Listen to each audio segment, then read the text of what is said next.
The following program is sponsored by Friends of Life Outreach International.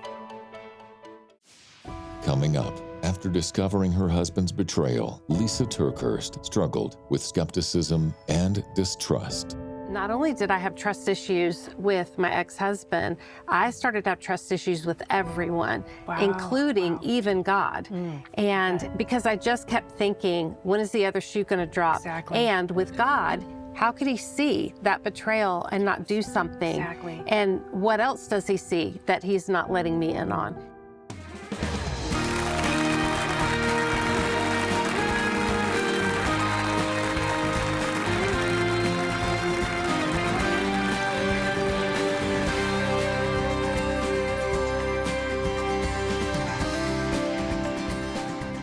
Hello, everybody. Welcome to Life Today. I'm Tammy Trent, and this is my friend, Belinda Lane. And I'm so glad you're back with us again. I'm so happy to be back. Thank you for having me. We had so much fun last time. We had to do it again. I loved it, and I'm glad you're here, and I'm glad you're here. It's going to be a really great day, but maybe today you're watching and feeling guarded. You've been let down before by someone you loved, a friend you trusted, or even by life itself. You want to move forward, but part of you still wonders, how do I ever trust again? Well, if that's you, can I encourage you just a little bit today? The pain of broken trust may be life-altering, but it doesn't have to be life-ruining. Yes, healing and hope are still possible, but it's not just the journey of healing. It's also about being made completely well after all the dust settles. And that's exactly what we're talking about today. Our guest, Lysa TerKeurst, knows this journey well. After walking through devastating betrayals and heartbreak, she's uncovered and discovered how to rebuild trust from the inside out. In her powerful book, I Want to Trust You, But I Don't, she helps us understand what healthy trust really looks like, how to heal from the damage of broken relationships, and how to believe again that God still has good things in store for you. Welcome with me, my new friend, Lysa TerKeurst. I'm so glad you're here. Thank you. It's such a joy to be with you both. So fun. So glad that you're here. It is so good, and we have a lot to cover in a short amount of time. And so I feel like we would be doing a disservice if we sort of didn't start at the top. So I think like when we write books, we are writing from a place that either we've gone through something or we know it well, so we can speak to it. Like we've got all authority to speak to this. And I think when I picked up your book, I'm like, she has been through it. So can we start there? Like, tell me, where did this come from and what was going on in your life at that moment? Yeah, so I am naturally a very trusting person. And I think there's a big difference between blind trust and wise trust. I think I lived in blind trust for a long time. I was married almost 30 years. And so, of course, when you're married that long and that person has been your person for so long, you know, sometimes when you see something that's a little off, you know, for me, my natural tendency is like, no, believe the best, speak life over him. Yep. And those are great qualities, to believe the best and to speak life over other people, until they become dangerous. And, you know, when I was believing the best, and what that really meant is I was overriding my own natural discernment over and over and over. And I think there were several reasons I was overriding my discernment. I think part of it is because I really felt like we were in a busy season. We had been married over 2 decades at that point. And our kids were growing up and transitioning. 3 of our 5 kids were getting married in 2016. And then, you know, our baby was also preparing to move out of the home. So there was a lot of transition. So part of the reason I override my own discernment is I just kept saying, well, there's a lot of life change. Right, exactly. And then the other reason I was overriding my discernment is because I truly, truly just kept saying, believe the best, believe the best, believe the best. So in early February of 2016, it was the day of my oldest daughter's rehearsal dinner. Oh, goodness. And I found something that I could no longer deny. It was a burner phone, and I could no longer deny that there was definitely bigger issues than just transitioning our kids. And what unraveled from there was a long string of discovery. And I know I'm not unique in the discovering something about your spouse that you didn't know. And sadly, I'm not unique in walking through the infidelity of a spouse. I think what was really challenging for me is he would never admit anything beyond what I could discover. Wow. And so that eroded trust just over and over and over and over. And so now fast forward to the years of writing this book. By the time I wrote this book, I was divorced, I was healing, I was trying to think about what might lie ahead. But not only did I have trust issues with my ex-husband, I started to have trust issues with everyone, including even God. And because I just kept thinking, when is the other shoe going to drop? Exactly. And with God, how could he see that betrayal and not do something? Exactly. And what else does he see that he's not letting me in on? And so there was just a lot of damage done with me doubting my own discernment and just having my heart absolutely shattered. And it's interesting because you talk about this wisdom, and overriding your discernment. And I know that there were red flags, but again, you're coming from this perspective of this would never be my story. This isn't, right. There's no way we're in this together. We've made this commitment. This isn't who he is. And I think people watching would think, okay, what were some red flags? How did you start to realize, because a lot of times we recognize red flags in hindsight. How did you start to recognize those red flags and start feeling like I really do need to take steps now in looking to my story as this actually might be happening? Yeah, so I think I started paying more close attention to red flags once the discovery happened. There were plenty of red flags beforehand, but like I said, I just kept overriding my own discernment with that. But I remember sitting with my counselor, Jim Kress, and he said something so wise to me. He said, Lysa, where there's smoke, there is a fire. And that doesn't necessarily mean there's a full-blown house fire. It could just be the flicker of a little candle, but you hold your hand over that flame and you're going to get burned regardless. And so the hardest person for me to be honest with was myself. It was hard for me to say, okay, what you just said and what I've been experiencing, those two things don't add up. And there was a lot of gaslighting in the dynamic that happened. And so gaslighting is basically that I knew I heard something, I knew I saw something, I knew I experienced something, but I was being told over and over and over, you didn't hear that, you didn't see that, that was not how you experienced it. You start feeling crazy. And you start feeling crazy. So I would say one of the biggest red flags of all is exactly that, is me saying, I think I'm going crazy. Wow. That was probably one of the biggest red flags. But obviously there was a lot of other ones too. Like I said, when things don't quite add up, that's another big red flag.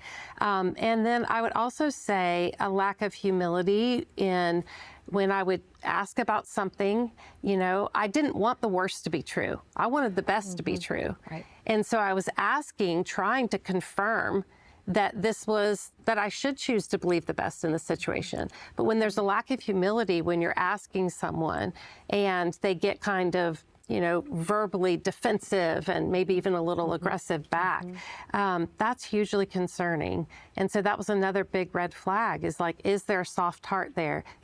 Are there tender responses? Is there a willingness to comfort me in whatever trigger I'm having so that I don't have to be so afraid?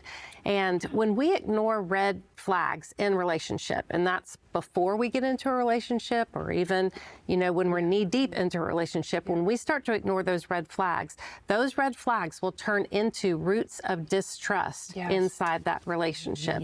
And that's where simmering resentment starts to happen, with those roots of distrust. And one of the number one killers of relationships today are simmering resentments. Absolutely. And broken trust that keeps breaking and breaking and breaking when someone's trying to hang on for dear life. And hope for the best, pray for the best, speak life.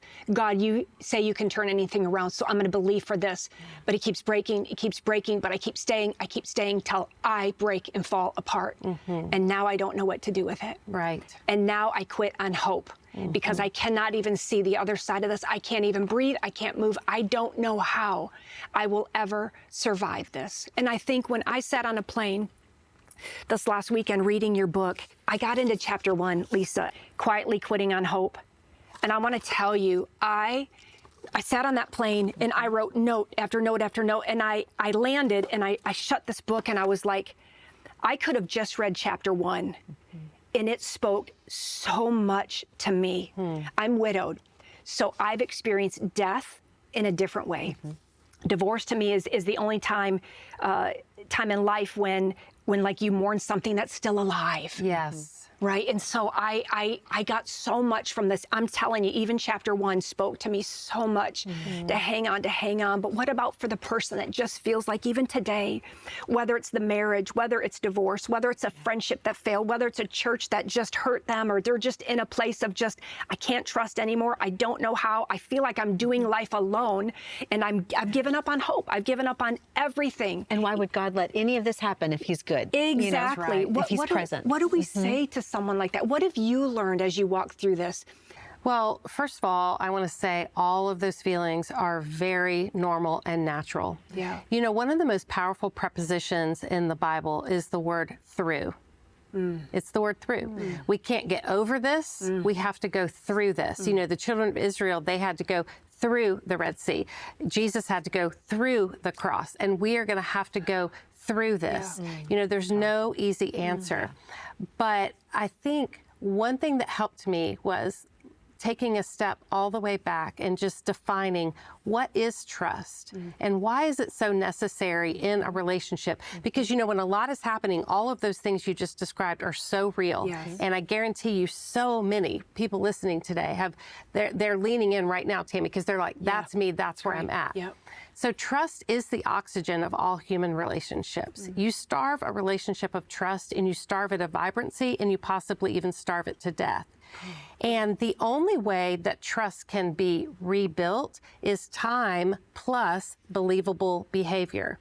And you can't short circuit either one of those. You know, if there's going to be a repair, and my counselor wisely taught me for every rip in a trust, there has to be a repair for that rip. And so as we seek to repair trust or even build trust with another person, it's crucial that we have enough time and enough evidence that their behavior is either changing or that their behavior is trustworthy. And you even say that doesn't mean without mistake, because we're That's not right. perfect, but not repeated wrongful behaviors. That's right. There's a big difference between a mistake and a pattern. A mistake is something we give grace for. A repeated pattern is something to be highly concerned. And I think as Christians, sometimes we conflate this notion that if I forgive somebody, and we know God says to forgive, I think we have this notion that, like, if I forgive somebody, I should automatically trust them. That's right. And that is not what the scripture says. Forgiveness is a command by God, but reconciliation and rebuilding trust, that's very conditional on how is the other person? Do they have a soft heart? Are they being repentant? Are they willing? Are they able? You know, so many things come into play. I mean, some people may not even fully know that you experienced betrayal and then gave that another chance, even to the Yes. point of renewing vows. That's right. It was a That's 5-year process. Yeah. Yeah. So it was, you know, like discovery. And then all I wanted was to keep my family together. That's all I wanted. And that became my primary focus is, you know, how can I make him better so that our relationship can be better, so that we can be better? I'm willing to do whatever I need to do. And while I could fix me and I could tend well to my issues, I couldn't control the actions of another person. And you know, that right there is where trust will rise or fall. Is the other person willing and able to make the necessary changes? And so I let that process go on and on and on and on and on and on. And it was a very long process. I think there were good reasons for that, and I also think there were very unhealthy reasons for that. You talk about also the difference between then compassion and enabling, which I think there's a really fine paper, thin line right there between the two. Can you talk to me about that a little bit? Because I think reading your book, I was so like, oh, when you said and admitted, for any of us to say, I'm an enabler. Yes. That's a strong admission. Yes. Well, not only am I an enabler, which I readily admit, but I'm also I can have codependent tendencies. Okay. And what that really means is I need you to be okay so I can feel okay. So how can I make you okay? Because I want to feel okay, okay? Are we all okay? How did you know me? Right? And so that's really what's happening. I'm a strong, independent woman, but that's what was happening. And when I need you to be okay so that I can be okay, I will enable whatever needs to be enabled so that you can be okay, because I only feel okay when you feel okay. That is Which so then also interesting. speaks to, then I'll also turn a blind eye to some of those discerning things that I should actually see. I'm going to turn a blind eye to them because that's not going in line with my thinking of we're going to be okay. That's right. And, it is a wonderful principle that Jesus taught us to lay down our life for other people. Right. Jesus modeled that, That's right? yeah. But Jesus laid down his life to accomplish a high and holy purpose. He did not lay down his life to enable bad behavior to continue. Amen. That's that Yeah, line that's good. between Yes. compassion, Okay. right? Yeah. We can offer great compassion. Like that means that I'm going to come along beside you. I can feel what you feel. But if there's bad behavior, if there are toxic traits, if there's dysfunction, we don't want to dance with that dysfunction because we're not doing the other person any favors. If I enable your bad behavior, then I'm doing two things. I'm preventing you from suffering the natural consequences that you should suffer in order to hopefully prick your heart enough to make you want to turn around. And also, if I enable, I might be standing in the way of God reaching you. Yes. And so those things are, while it's understandable to take our compassion, enabling is just compassion taken too far, right? Yeah, that's right. Codependency is really compassion taken too far. And so if I take my compassion too far into an extreme, then I'm not doing the other person any good service. I'm just not. And so at the very end, I knew the end was near.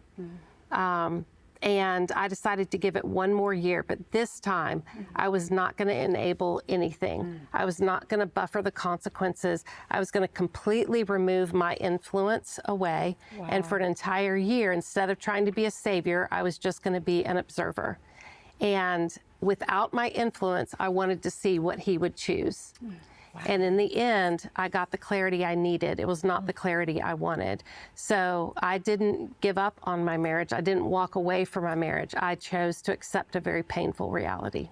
Sure did. What is it like to live without hurt now for you? Well, life always has hurt. We're always dealing with either past hurt, current hurt, or, like there's going to be hurt waiting for us in the future. That's right. But here's what I am so thankful now. We attract the same level of health that we are at. I'm so grateful that after my divorce that I didn't jump into another relationship too quickly because I had a lot of healing that I needed to do. Otherwise, I would have been attracted to that same level of dysfunction all over again. So living without dysfunction, living without toxicity, it's a freedom that I can't even describe. I'm so grateful. Sometimes God does reconcile couples, and I'm so grateful, and there's provision for that in I Want to Trust You, But I Don't. And sometimes instead of a reconciliation, there's a rescue. And I'm very, very grateful God rescued me. I am too. I am too. I think that word rescue is it's a powerful word for probably a lot of people that today feel trapped and they need rescuing. You might have listened in to this entire time and thought, I'm in the middle of that. I don't trust anybody right now, and I don't even know where to go. I don't know where to start. So I don't know what you're carrying right now. I'm not sure, obviously, what weight you might be carrying, but let me offer this to you. Would you please pick up the phone? Would you call us right now? Would you allow us to pray with you? Can we just start there? Let us just breathe life into this for you and with you, even if you're without words and you don't know what to say or pray anymore. Let us come alongside you and hold you up right now and speak life to you and speak God's truth over your life. Pray over your circumstances, the broken trust that you feel. The thing that the enemy would want to rob you of right now is believing and trusting in God that He is capable, that He will provide, that He will heal, that He will restore. So let's start with Him, put our focus on Jesus, and let us do that with you today. Please give us a call and let us pray with you. We love you and we care about you and the journey that you're walking through. And we long for you to be whole, just as Lysa has found that in her life. We long for that for you as well. And I'll tell you, there's a lot of people that I've seen and spent time with in Africa that are hurting today, that are putting their trust that hope will come, that relief will come. And we get to be that answer to their prayer right now. So take a moment and watch this, and we'll come out on the other side and we'll wrap things up with Lysa. We've come up here into a place called Kombile Village, and I'm here with the mother, Joanna is her name, and her little daughter, Angelina. She shares the story with the composure of a mother that has experienced so much. She speaks of her fears, her fear of losing her children, a fear rooted in what happened just a year ago when she lost her youngest child, a fear rooted in a life where a meal a day is an absolute luxury. She explained how one of the hardest things is hearing her children cry and ask her for food. And when we asked Joanna what her biggest dream is, tekerimwe vatanga na pakwete kwatisore kutanga pamwe vakwa kukwatisa mashepondolo lyatole kutangisa lero. isn't it amazing that mission feeding does both of those things?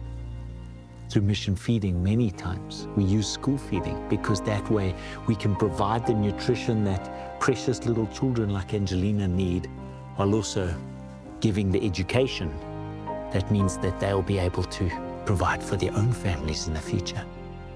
Mission feeding provides the answer, yes, to Mom, I'm hungry, I need food. But how do we get there? How do we ensure that Angelina has the food that she needs, that she doesn't end up in the same fate as her younger sister? Yes, in some ways it seems almost impossible, but it's possible. But it starts with you opening your hearts today and doing what you can do. We're here. We're committed. Trust me, I'm going nowhere. We're in it for the long haul until the job is done. But the job can't start without you. We are in it for the long haul. I couldn't have said it any better than Isak does. When I'm sent to these places like Africa, and I'm with these families and I'm hearing their stories, it can't help but change your life and your perspective. These are real people. These are real stories. This is real life. This is a real struggle every single day. And to think that she said that even one meal is a luxury. Luxury. A luxury. And she's already experienced so much loss. She's already lost a child. Yeah. And for her to say her dream would be food and education. I mean, it's like these should be things that every human should have the ability to have, and yet for her it's a luxury. Exactly. Like if I've ever had my list of what I dream for, food was never even on my list. Right. But it is on their list, and it is dire. The food sources are depleted and in many places have run out, which means that we need you more than we've ever needed you before. If you are in a position to come alongside us to help these children, to help that family, and to help so many more that I have seen and sat with personally, and I can tell you beyond a shadow of a doubt, they need you. They need me. So if you can do something today, would you give? Would you pick up the phone? Would you make a call? Would you give? If you've given before, would you give again? If God has blessed you, would you just give a little bit more today? Because it is truly urgent. This is what feeding would look like for you and I today. Right now, we're feeding 350,000 children every day in Africa. Is that not amazing? It's amazing. It's amazing. So we're trying to reach even more, but we've got to at least be committed to the 350,000 right now. So $30 will feed 3 children. $50 will feed 5 children. $100 will feed 10 children. And for $1,000, you will be able right now today feed 100 children that maybe without your call today will not get fed. That's the seriousness of the situation right now. And it's serious, but there is no amount that's too small. That's right. So if you can give anything, give. Exactly. Don't feel like if you can't give the biggest one, yes, give. There'll be somebody else that'll come That's right. alongside you, and that's the thing about doing it as a family. So go online, make a call, and give the best gift you can give today. Right now, across the continent of Africa, children are suffering, facing severe malnutrition and even death. With food reserves critically depleted and many areas experiencing devastating famine, we urgently need to replenish supplies to keep feeding the 350,000 children who are counting on us every single day. Through Life's Mission Feeding Outreach, your gift of love can be an answer to a prayer for a hurting and hungry child in their time of need. Call now with your life-saving gift of $30, $50, or $100 to help feed and care for 3, 5, or 10 children for 3 full months. With your gift, we'll send you Happy, Healthy, and Free, a powerful 31-day journey to help you embrace God's promises for healing, wholeness, restoration, peace, and joy. Step into the abundant life God has prepared for you. With your gift of $100 or more, please request the beautiful and soft Perfect Peace Blanket, bearing the words of Isaiah 26:3 as a meaningful reminder that those who trust in the Lord are never alone. Finally, this is the last opportunity to request our 2025 majestic bronze sculpture, Lion of Judah, with your gift of $1,000 or more, which will help feed 100 children in desperate need. So please call, write, or make your gift online today. I hope you're going online and giving the best gift that you possibly can give. You must know truly it will make an eternal impact on the lives of so many. For whatever gift you can give today, just request this book. We're so grateful for you. We want to get this in your hands. And Lysa, I've loved you today. Will you stick around? Can we do another show? I would love that. Let's do it. Let's do it. Thank you for being here. Having you. Thank you. Thank you for being here. Thanks. I Love loved it. it. And Thanks. thank you for being here. We'll see you next time on Life Today.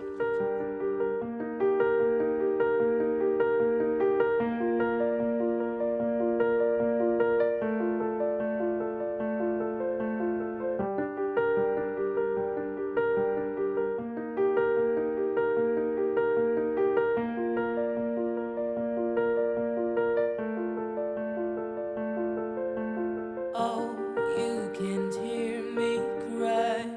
See my dreams all die. From where you're standing on your own, it's so quiet here.